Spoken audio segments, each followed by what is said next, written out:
stuff.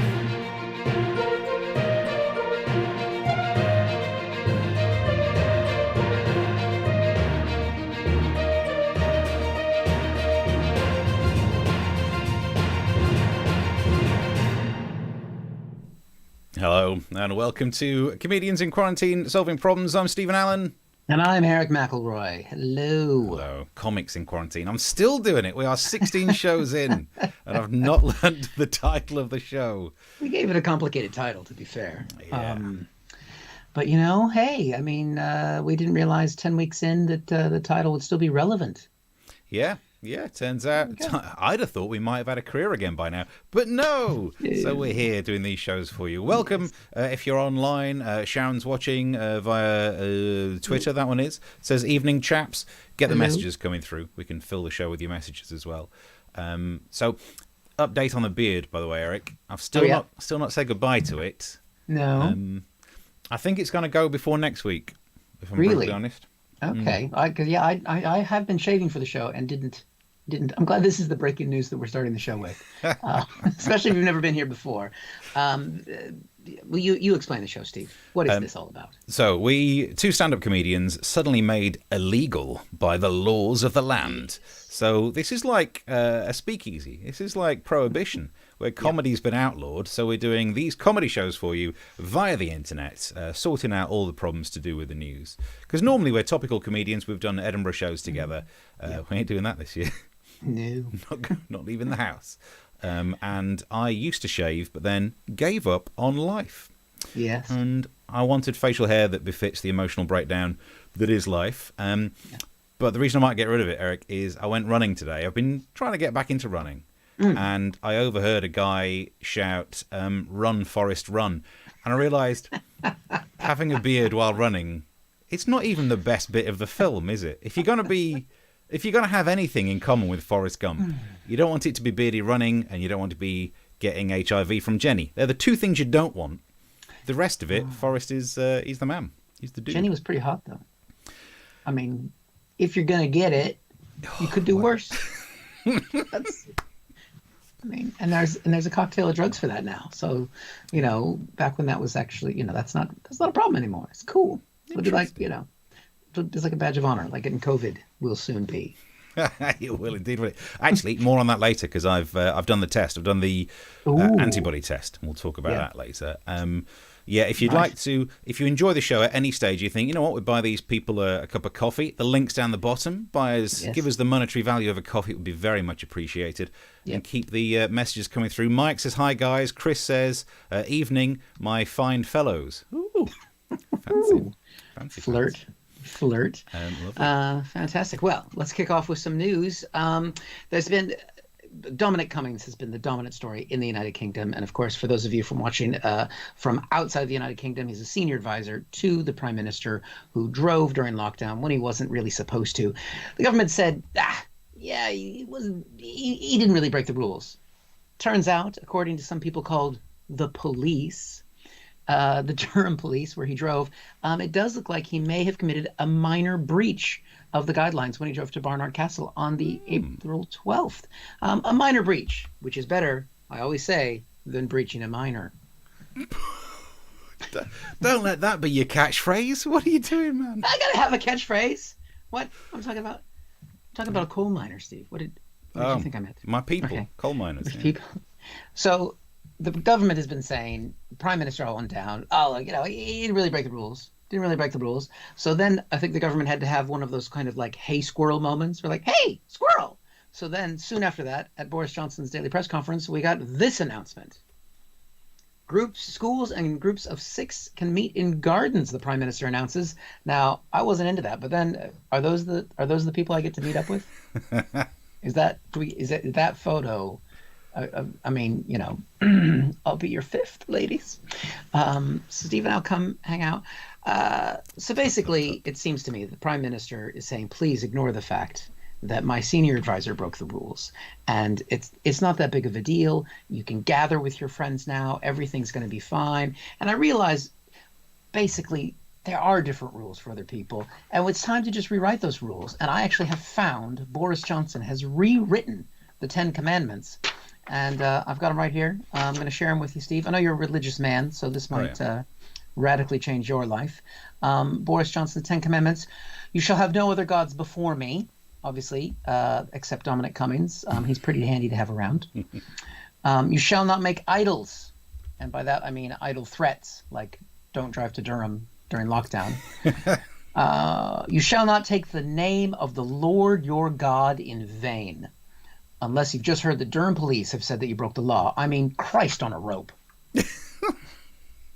Remember the Sabbath day to keep it holy, unless you want to drive to Barnard Castle. Honor your father and your mother, unless your father denies how many children he has. You know what I mean? That's Boris Johnson. Never mind. You shall not murder, unless it's a good whiskey. You shall not commit adultery. You shall nail it. These are very close to Boris's heart. You shall not steal. Right? Really? Go ahead. You shall not bear false witness against your neighbor. Everyone else is fine. Because if they're your neighbor, they must be in the same socioeconomic status as you, and you should protect them. You shall not covet. You should just take it and refuse to answer follow-up questions if you're caught. So there we go. It's a new set of rules out there, folks. Yeah, live like Boris wants to. Excellent stuff. It is. I found it was shocking. We kind of got a lot of the show prepped, and then we watched the daily briefing, and it is an interesting distraction, isn't it? I saw the headline: groups of 6 can meet in parks.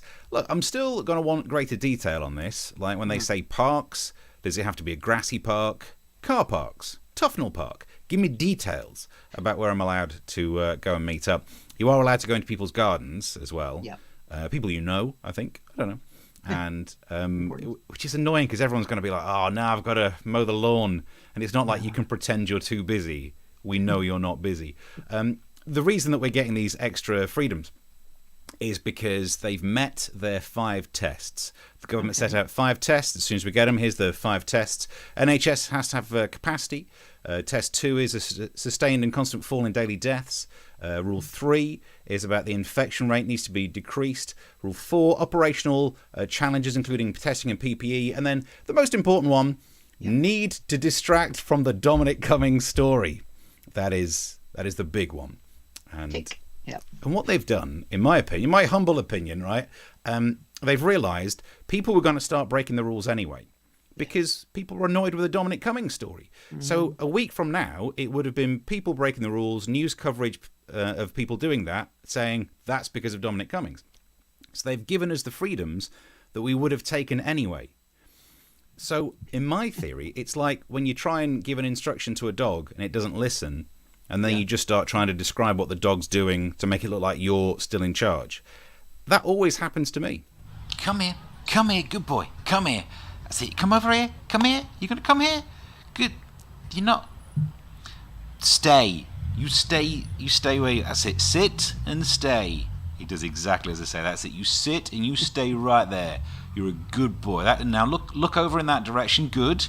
Good boy. You sit and you stay right there.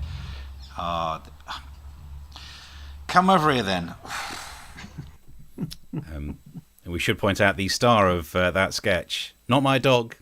Eric's dog. Look at that, acting. Cute dog.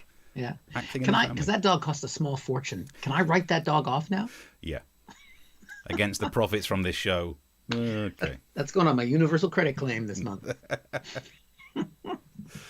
Very good. Very good. So before we get to some more messages, I also want to mention the other piece of breaking news that was related to this. Another thing that people said was linked to the Dominic Cummings story was the rolling out of the test and trace, the track and trace, whatever it's called. Yeah. Here's a picture of Matt Hancock, who was on, this is the thing on Sky, Kay Burley on Sky.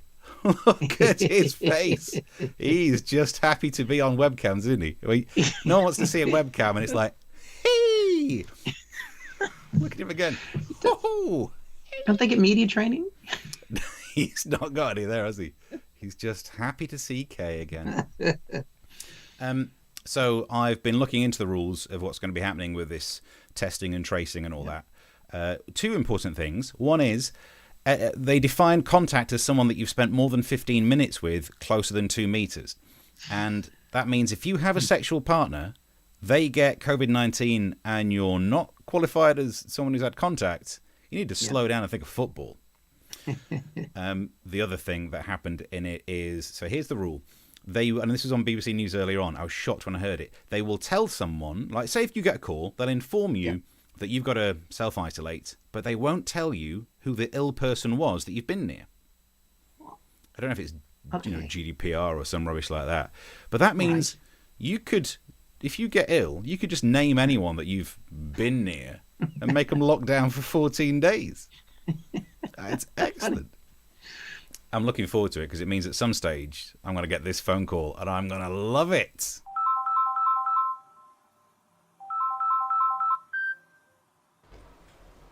Hello, Mr. Allen. Yep, speaking. I'm calling from the Track and Trace Centre. I'm sorry, I have to tell you, you've tested positive for COVID-19. Do you know, I did feel a bit peaky. Well, now I need to know who you've been in contact with so that I can contact them and tell them to self-isolate for 14 days. Oh. Don't worry, we won't be telling them that it's because of you. So whoever I list now will have to stay at home for 14 days and they won't know it's because of me? Yeah. Dominic Cummings. Good idea. Off the back of that, someone already, Charlie, said, I think he should probably start taking vitamin D tablets because it's nice that he got to see the castle for one last time. Yeah, if we all do, and I'm not saying we should do that, but if we all list Dominic Cummings as the person that we've been near, if we're ill, he won't be going to any castles in the future. Just saying. Yeah, for each person that reported him, they had to add those 14 days together. So the thing would be to time it just right. So when he's on the 13th day, he's like, "Oh, I'm gonna be free. No, not again." It's worth looking into. You have to space it. I mean, that guy, he gets around. Yeah, sadly. Before and the last bit in this section, then we've got some more messages coming up. But the other thing I wanted to mention, because Kayla Burley, we had the picture of Kay Burley. She's been doing some great interviews recently. Oh, yeah. And this is one of my favourite ones when she was speaking to Mr. Gove. We've heard from the Bishop of Leeds. He tweeted on Sunday saying, the question now is, do we accept being lied to, patronised and treated by a PM as mugs? The moral question is not for Cummings. It is for the Prime Minister and ministers, yourself, MPs, who find this behaviour acceptable. What are we to teach our children? Ooh. I ask as a responsible father. Well, I wish the bishop well. Is that all you want to say to him? I wish him well. Goodness. Oh, that is some cold moving there. Do you not think it comes across as a bit of a threat? You know, when you so calmly say a nice thing, it's got that vibe of like, hey, you got a nice cathedral there. It would be a shame if something bad was to happen to it. So that's... I'd like to think it's more of a, Mr. Bond, I wish you well. No, Mr. Bond, I wish you well. Yes, well. He's a creepy fucker. There is that. Let's do some messages before we move on to anything else, because they've all been stacking up. Mark says, evening, guys, how are you? Doing all right, still got the beard. He says, 11, thou shalt not covet thy neighbour's ox, but her 25-year-old daughter. Nice. He also says that Eric's dog has a better beard than its owner. Ooh. Beard it should. It cost a lot more than I did. Sal says, was that you doing the Northern Girly voice then? That was a manly voice on the phone, I'll have you know. What the hell is floating in that pond, says Chris. This would have been your picture, would it? Let's have a look. That would have been on... Boom. Oh, yeah. Some Dominic Cummings droppings? I don't know. Oh, the word Cummings should not be used around that. I don't know. And also, while we're looking at messages, I'd like to thank a few people for contributing to the show, which is lovely. Darren, thank you very much for putting a contribution. Chris, a regular viewer, caller, person, and contributor. Thank you very much, Chris. We love you. You're going to own us by the end of this. So keep if you'd like to buy us a coffee or more, you can do Islington prices. Just drop something in the bucket. Look at that dog. The dog does not. I still got pet insurance on that dog. You can't freaking defer that for COVID. The vet hasn't been there, and the food I mean, he has very nice food. It's, oh my God, it's so good. And we're going to be eating it soon. So yeah, if don't contribute to Steve and I, just think about the puppy. Think about the dog. Sharon says, when you're visiting people's gardens, don't drink too much because where are the toilets? Don't get me started on toilets. I had a 3-hour each way drive to visit my dad last week, and there were no public toilets. Really? And I had to plan ahead and start to dehydrate myself from Wednesday. Interesting. Yeah. That's how you do it. You also didn't get as much action as you normally do on that drive. That's true. You know, public toilets. You can't go in the public toilets. I'm with you. I was wondering what you were talking about there. Welcome along. Comics in Quarantine, solving problems. Stand-up comics, we do a lot of time driving on the road. And sometimes you need that extra little affirmation. It'll pick me up on the way back from a gig in Norwich. Look, lorry drivers need love too. That's for a different show. Right, let's crack on to the next story. I think we go international. We are going international, and this is a little bit of a sad one to start with. But there's different counts going on. But the U.S. press has officially called that 100,000 people in America have now since died of COVID-19. But of course, and surprisingly, I'm going to give Donald Trump credit. He actually did send a tweet about it, which we have here, which was nearly presidential. I won't read the whole thing, but he reached a very sad milestone, pandemic reaching 100,000 deaths. I mean, the main thing you can see about this tweet is it was written by someone else, partly because he mentioned God and be with you, and also with you. Yeah. Now, so he sent that tweet out. That was 1 hour ago when I did the screenshot on this. But if you go back to 2 hours before that moment, he'd sent this tweet, which is, "This will be a big day for social media and fairness." Now, that's about something that happened to him on Twitter. So let's just remember that before, on the day that we announced that 100,000 Americans had died, he wanted to make sure that he made the point that it's what's happening on social media is more important. And then an hour later, oh, shit. Let's mention this 100,000 people, why don't we? But even before he sent the 100,000 people tweet, he had gone in, we got the same tweet again. If you look at it the second time, look at that. It's the same tweet, but he'd retweeted it. So he thought, this is such a good tweet. I'm going to retweet it. And it still took him then another hour to send a tweet about 100,000 Americans. So nice try, Donny boy, but no. No, it's truth. He's the guy in charge of your former country. Enjoy. Enjoy. Yeah. Hey, don't blame him. It's the hydrochloroquine talking. It must be that. True. Fair enough. I didn't realise there was this whole thing, because I know you were blocked on Twitter by Trump. I was, yeah. So that was part of like one battle that he had with social media. And then there's this other thing that Twitter's doing of pointing out which tweets might not be true. I didn't know about it until I saw this video on the weekend. For the first time, Twitter is flagging some of President Donald Trump's tweets with a fact-checking warning.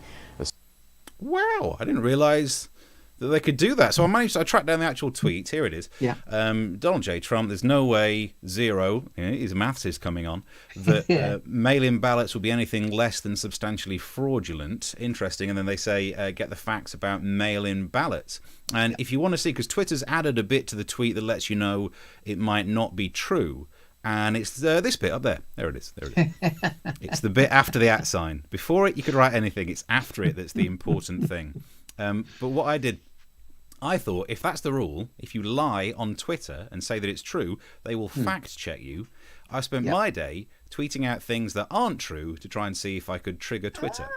Nice. I started off with, actually, a poll says that 95% of Brits went to Barnard Castle during lockdown, so you're wrong, Emily Mateless. And they didn't flag that with a warning about it not being true. So I went for, I just heard Elvis was still alive, but he just died from COVID-19, dang it. They didn't flag that as potentially untrue. Then I moved on to those dong lengthening pills that you see advertised in emails definitely work. I'm not even using my finger on my touchscreen for this. And they didn't flag that as potentially true. But given that I didn't want people to think silly of me on Twitter, I then tweeted, don't worry about those tweets above, I was just being funny. And they put that on it. Get the facts about being actually funny. They're rat bastards. So. Can't trust Jack. That's what I always say. Yeah. Damn it. So be careful out there. And hey, follow me on Twitter. And he's Mr. Erich McElroy. At Erich McElroy as well, if you want to send us messages. That's right. And I've been unblocked by Trump. So. Oh, congratulations. It's fine. Thank you very much. Brilliant. Thank you very much. It was a big day. Well, a quick thank you to Martin, who's made a contribution on the old Ko-fi. So thank you very much, Martin. Nice. Appreciate that. Loving you. And do we have any other socials there? Actually, the bishop says there are two dodgy dudes on my big 56-incher. Oh. Should we see if we can see it? I mean, I'm not sure if you can particularly tell that, but it's on his. He can't see that it's a 50-incher, 56-incher. You know what? If you say it's 50 inches, I believe you, mate. Yeah. 5 inches, 50 inches. If you might not, if you didn't see Tuesday's show, that's right. If you're watching us on a big screen, send us a picture of it because we're absolutely loving this. Yeah, we had about 3 people sending pictures. I forgot we were gonna load those up. To create a new feature of the show of the different media platforms. So we have 3 from last week, so we can do a debut of this on next Tuesday. So whatever device you're watching us on, if you want to snap a little picture and send it to us, that'd be great. And just so that we know that there's actually human beings out there and it's not just some weird Facebook algorithm. You never know. Martin says this evening's show is wondrous. Thanks so much. However, I'll have to catch up as I'm out at a barbecue with 6 households. Think it's a barbecue. They're in masks. It's in a car park in the New Forest. So, accidentally dogging again. Hashtag accidental dogging. It's bane of my life, mate. Bane of my life. Wherever you're watching it, keep the messages coming through. We'll do more of these. And if you'd like to buy us a coffee, link at the bottom. Now, I think this story, we flagged this up. A lot of people wanted us to talk about this. Yes, we're very excited about this. It's going to be a big day for America and for the space and the universe and the galaxy and all those kinds of things. We took the piss out of Richard Branson because his Virgin Galactic thing didn't do very well on Monday. And the big SpaceX was going to be launching the first American manned mission launched from American soil. Was supposed to go up on Wednesday, and it was scrubbed because of bad weather. Unfortunately, we have to wait till Saturday to see if we can do this. It was a big deal. Trump even went down to Cape Canaveral. He took a day off of golfing. Must be serious. It's a big deal, guys. Okay? I mean, there might have been 999,999 people dying from COVID, but Trump, golf, deaths, space, he was there. And of course, he came down and he wanted to talk to Elon Musk, whose company has built the rocket ship. Here we have Trump, actually. Well, thank you very much. I just want to say this is a very exciting day for our country. We have been at this long and hard for 3.5 years. I want to thank Elon, who's been a friend of mine for a long time, somebody I have great respect for, but this is 24/7 for you. You're always thinking about this. You're thinking about other things, too. You have plenty to think about, but this has been your baby. This is the top focus by far. This is the toughest one. In fact, I've told my team it's not. That's great. Yeah. That's great. Well, it looks beautiful. We won't say congratulations because we have a long way to go, but magnificent. What's he doing? I mean, he was chill. Elon was chill with the whole thing. He's like, well, dude, my rocket's going up today, man. I'm like the mad billionaire, dude. So that's actual footage. I mean, those 2 events. So it is true that Elon Musk was talking to the president yesterday. It is also true that he got stoned on Joe Rogan's show. So those 2 things are factually correct. He probably also got stoned before he's named his baby, but that's... Oh, yeah. Well, what episode did we cover that in? We covered that, didn't we? Oh, we should make a list of when you can get... Yeah, there are now so many episodes you can go and watch. So many episodes. This is episode 16, I think. We don't talk about episode 13. That one didn't work. But... there was the moment where they basically, because they got the guys, so basically they go up in the big rocket, they got the astronauts strapped in, and they're there. It's just like Apollo 13, the movie. I mean, hopefully not Apollo 13. Anyway, so it's like the movies you've seen about space, and they're there. They have to load them up, and then they have to tell the guys at a certain point that they're not going to launch. And this time it was because of bad weather, and we actually have the moment where they had to tell the astronauts that it wasn't going to happen. In Dragon SpaceX, unfortunately, we are not going to launch today. You are go for 5.100 launch scrub. 5.100. It was a good effort by the teams, and we understand, and we'll meet you there. I mean, Elon Musk, if he's going to put pilots in, they're going to be pilots who have similar interests to him. So, yeah. I think it's normal. Trump was really disappointed that the launch didn't go ahead. Almost as disappointed as he was when Eric was born. Gosh, mean, but true. Nice. Yes. Are you upset that it didn't happen? Because yeah, we were set up to watch it with the kids and stuff like that because I grew up watching space shuttles explode. So I thought this would be really special. God's truth. Yeah, I like spacey stuff. But the problem is, for anyone who watched earlier episodes, part of my emotional breakdown of lockdown, my hashtag lockdown breakdown, was that before I stopped shaving and washing, you don't need to know about that, I was just watching repeats of Star Trek Voyager. Yeah. And so when I turned off repeats of Star Trek Voyager to watch that launch, it was somewhat underwhelming. Not only because it didn't happen, it was like, all right, it's going out of orbit. It's not Delta Quadrant, is it? Also, I'm now in like Series 6, and I didn't realise how much of Star Trek Voyager is just Seven of Nine breathing out in a bit of a mood. That's all she did. It's true. Before we move away from space, thank you to, who was it? It was MD Ridley, who sent us a tweet on this before. It was on Wednesday or Tuesday night or something. Yes. They managed to find a website where you could send messages. I think you registered to watch it, and then you could send messages to the astronauts. And MD Ridley sent, why are you excited for the launch? Morbid fascination. And there's a message for the crew. Can you bring me back a souvenir? 2020 is going quite well so far. So something along the lines of an alien superbug should go down well. Many thanks. Excellent. Excellent work. Any other? Yeah, I can do a few messages. Look, we're getting into the Star Trek. Sharon says, it's Star Trek original series for me. It's so bad it's good. Do you know what? Maybe I should rewatch those. But I'm committed. I'm a completist. And, I'm doing all right on the Voyager. I previously watched all of the Star Trek Next Generations. I ain't going to waste my time on Deep Space Nine. I'm not a nerd. I have been struggling because I introduced my kids to Star Wars in the right way, where you show the original films first and then you go back to the shitty prequels and then all that. So, but Star Wars, there's such a vast back catalog. It's a problem, because I want them to have the Shatner and I want them to have the Leonard Nimoy, but there's so many things to get through, and then it's too much. I don't know what to do. And if only we were stuck at home without anything going on. I'm definitely not going to rewatch. Netflix keeps suggesting that I rewatch Star Trek Enterprise. That's a weird series. Oh yeah. Why? It's like the algorithm doesn't know me. That's what bothers me about it. Someone sneaking in and watching shows you don't like. The Bishop on Twitter says the Earth is flat. Controversial. We should do some more on that. Oh yeah, I used to love those guys. Yeah. We used to do a radio show together and interviewed a flat earther. Brilliant. We'll talk about that on another show. Yeah.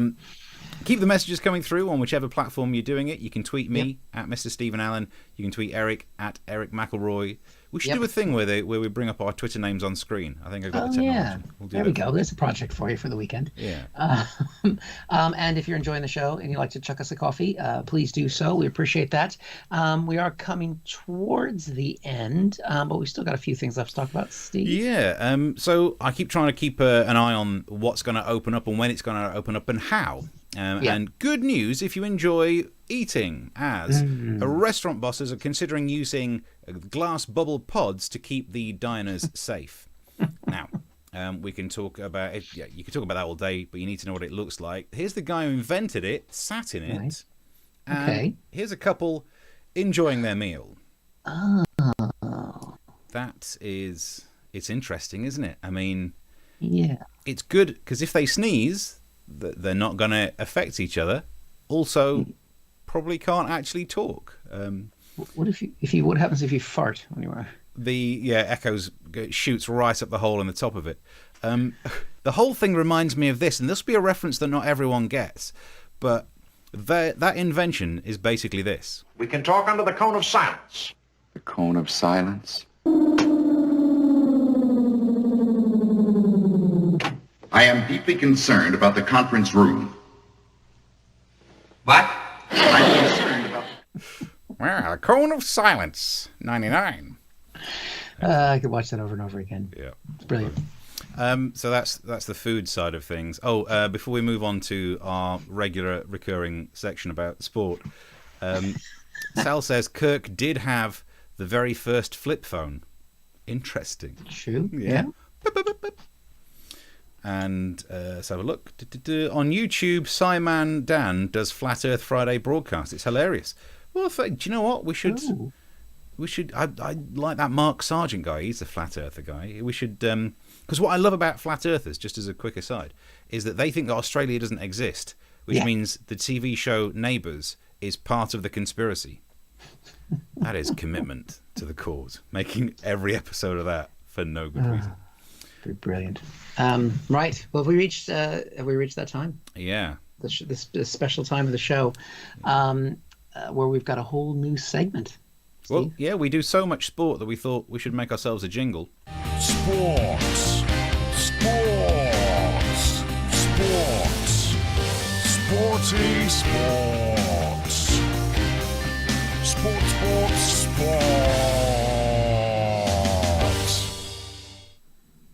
Nice. That is very good. Now, the reason why we are so sport is that Steve and I don't know anything about sport. And that's why this is the first time in the show we're talking about it. But there was a big story in sport, which obviously not even much of it's been going on in the current crisis. But the Arsenal football team, soccer uniform has leaked. And we've got a little picture of the new uniform for the Arsenal team, known as the Gunners. There it is. We've got a couple shots of it there.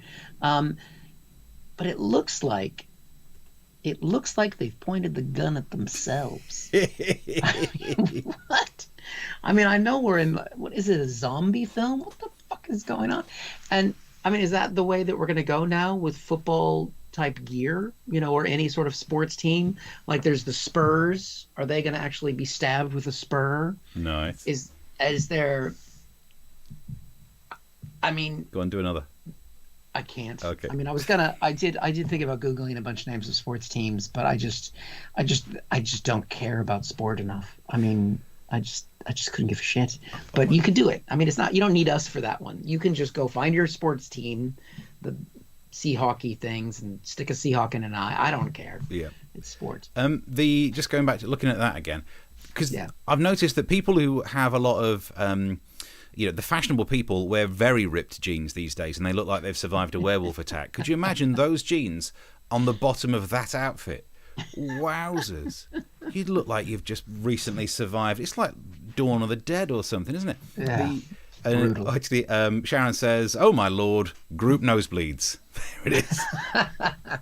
But to be fair, during social distancing, if you want people to stay away from you, dress like you've just bled all over yourself, and they'll probably stay at least 2 meters away. Probably. That's a good way to do it. I mean, there's one way to find out if blood does spread the virus. There you go. Oh, man alive. And that was us two talking about sports. Sporty sports. Sports.